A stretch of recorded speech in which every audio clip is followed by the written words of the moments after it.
সবাই জানতে চান যে যে ভাই সাউথ আফ্রিকা কিভাবে যাব, কিভাবে যাওয়া যায়, ঠিক আছে? আসলে ভাই সাউথ আফ্রিকাটা যাওয়া খুবইটাই সহজ, বা যতটুকু সহজ ভাবতেছেন অতটাও সহজ না। কারণ আপনার সাউথ আফ্রিকা যেতে হলে আপনার ডঙ্কি দিয়ে যেতে হবে, ঠিক আছে? জিনিসটা খুবই টাফ অ্যান্ড হার্ড। আর যে সাকসেস হতে পারে সে তো অবশ্যই যেতে পারে। সবার একটা আশা যে সাউথ আফ্রিকা যাবেন, অনেক ভালো কিছু করবেন, ঠিক আছে? সবার জন্য ভাই দোয়া রইল, শুভকামনা রইল, সবাই যান, দোয়া করি।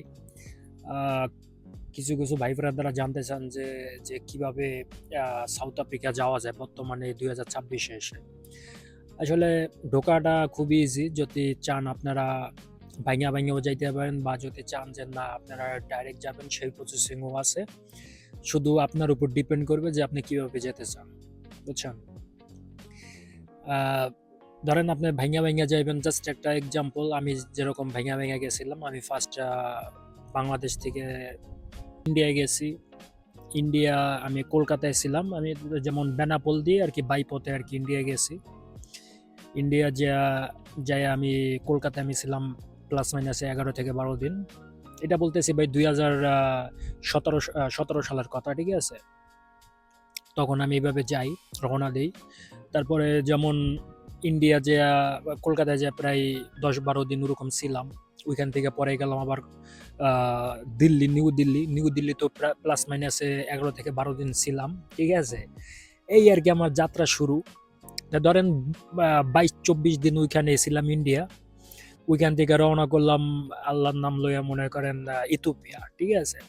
ইথিওপিয়া যে ওইখানে এয়ারপোর্টের ভিতরে প্রায় 4-5 দিন এজেন্ট বলতেছে যে আসলে ভাই দালাল তো আর বলা যায় না, দালালদের বর্তমানে স্মার্টলি ভাবে এজেন্টে বলতে হয়। তা ওইখানে গেলাম, যাইয়া এয়ারপোর্টের ভিতরে মানে যে দিনকে ফ্লাইট আর কি ল্যান্ড করলো, ওই সময় এজেন্ট এসএমএস করছে যে তোমাদের এখন নেক্সট ফ্লাইটে ওঠা যাবে না, কারণ আমরা জনেসবার্গ এয়ারপোর্ট আমরা কন্ট্যাক্ট করতে পারিনি, ঠিক আছে? এই এই আর কি শুরু, ঠিক আছে? তাই মনে করেন পরে এসে ওইখানে এয়ারপোর্টের ভিতরে 3-4 দিন ছিলাম। পরে এজেন্টের লোকেরা তারা হোয়াটসঅ্যাপে টিকিট মিকিট পাঠাইছে, সেগুলো ফটোকপি করে বের করলাম এয়ারপোর্টের ভিতরেই। পরে এয়ারপোর্টের ভিতরে বসে টিকিট লইলাম, ঠিক আছে?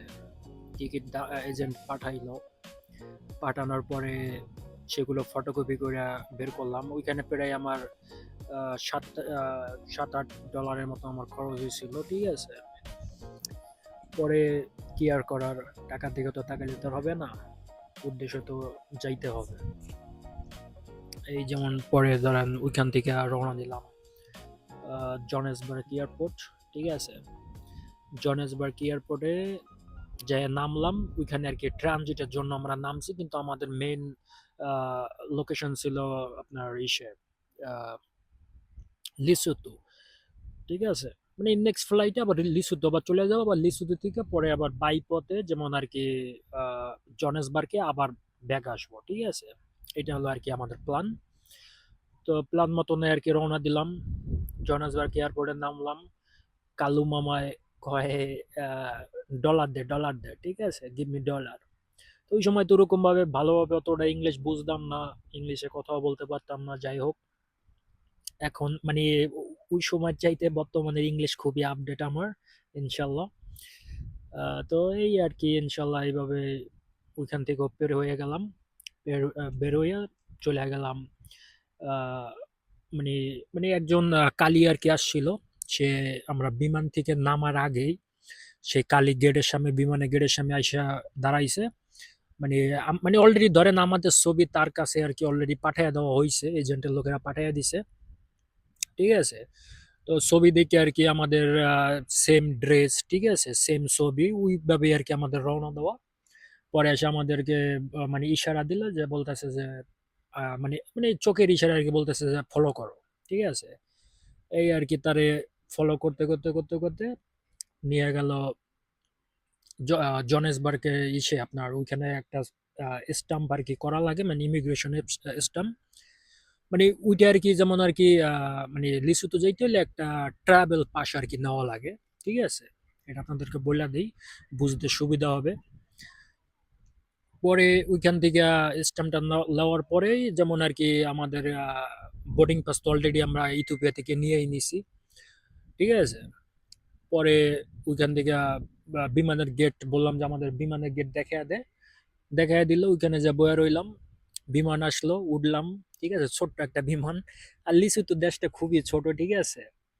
আর মানে অনেক সুন্দর, মানে ছোট হইলেও দেশটা অনেক সুন্দর, ঠিক আছে। এই আর কি, যাই হোক।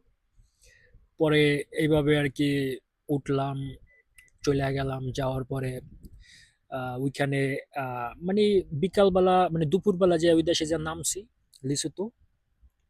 পরে মেডিকেল কার্ডের জন্য আমার পাসপোর্ট আটকে রাখছিল। পরে পাসপোর্ট আর কি $30 দিয়া আমার পাসপোর্ট ছাড়াই নিয়েছে, উঠে এজেন্টের লোকেরাই ছাড়াই নিয়ে এসে, ঠিক আছে। এটা কোনো সমস্যা নাই, আর ভয় নাই। দেখা গেছে আপনি বিমান টু বিমান যাইবেন, এটা কোনো ভয় নাই। কিন্তু আপনি মানে বর্ডার জাম্পিং দিয়ে যে যাবেন, ঠিক আছে, আসলে ভয়টা হলো ওইখানে, ঠিক আছে। পরে রাতের বেলা মানে এজেন্টের লোকেরা আসলো, আইসা বলতেছে যে ভাই আপনারা রেডি টেডি হন, আজকে রাত 1টা বা 1:30টার দিকে আপনাদেরকে বর্ডার ক্রস করানো হবে। সেই কথা, সেই কাজ, ঠিক আছে। খাওয়া দাওয়া করে টুরে হালকা পাতলা একটু ঘুমাইলাম, ঘুমিয়ে টুমে উঠে পরে এই আর কি মনে করেন আবার একজন মানে মানে বর্ডার গার্ডের এক এক পুলিশের সাথে ওদের কন্ট্যাক্ট ছিল, সে আসলো। আসার পরে বলতেছে মানে আমার এজেন্টের লোকের বাসা হলো তার নোয়াখালী, বাংলাদেশে। তার নাম হইলো মামুন। বলতেছে মামুন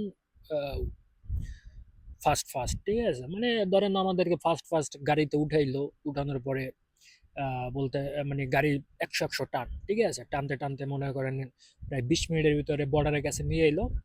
বর্ডারের কাছে আসার পরে দেখলাম মানে পুলিশটা আসলে একটা অনেক বড় আর কি, মানে আছে না বর্ডার গার্ডের ভিতরে বা আর্মি সোলজারদের ভিতরে সিনিয়র লোক, ওরকম একজন। পরে সেইভাবে আমাদেরকে বর্ডার ক্রস করে সাউথ আফ্রিকা নিয়ে আইসা একটা বাসার মানে ওদেরকে সবকিছু প্ল্যান করাই থাকে, ওই বাসার ঠিকানা এসে নামাই দিয়ে গেছে। ওইখানে একজন বাঙালি ভাই ছিল, সে রিসিভ করলো, রিসিভ করে খাওয়া দাওয়া দিল, খাইয়া দেয়া। পরে বলতেছে যে রিসিভ মানি দাও ভাই, তারপর তোমাদেরকে আমরা জনেসবার্গে নিয়ে যাইতে আছি, ওইখানে তোমাদেরকে ছাড়িয়ে দেওয়া হবে, ঠিক আছে, তোমাদের লোকদের কাছে। আমার একজন আন্টি ছিল, সে অনেক হেল্প করছে। তার কাছে যে আমার রিসিভ মানি সে পে করলো, তার কাছে পরে ছেড়ে দিয়ে এলো, এই আর কি। তো সবাই এইভাবে যায়, ঠিক আছে। আবার কাটা লাইনে ধরেন জিম্বাবু দিয়ে যারা যাইবেন ভাই, লাইফটা অনেক ডেঞ্জারাস ওইখান দিয়া। ওই বিষয় নিয়ে একটা ভিডিও আর একটা বানা, মানে সবাই দেখেন। আপাতত এই তোমাইতে সবাই ভালো দেখেন, আল্লাহ হাফেজ।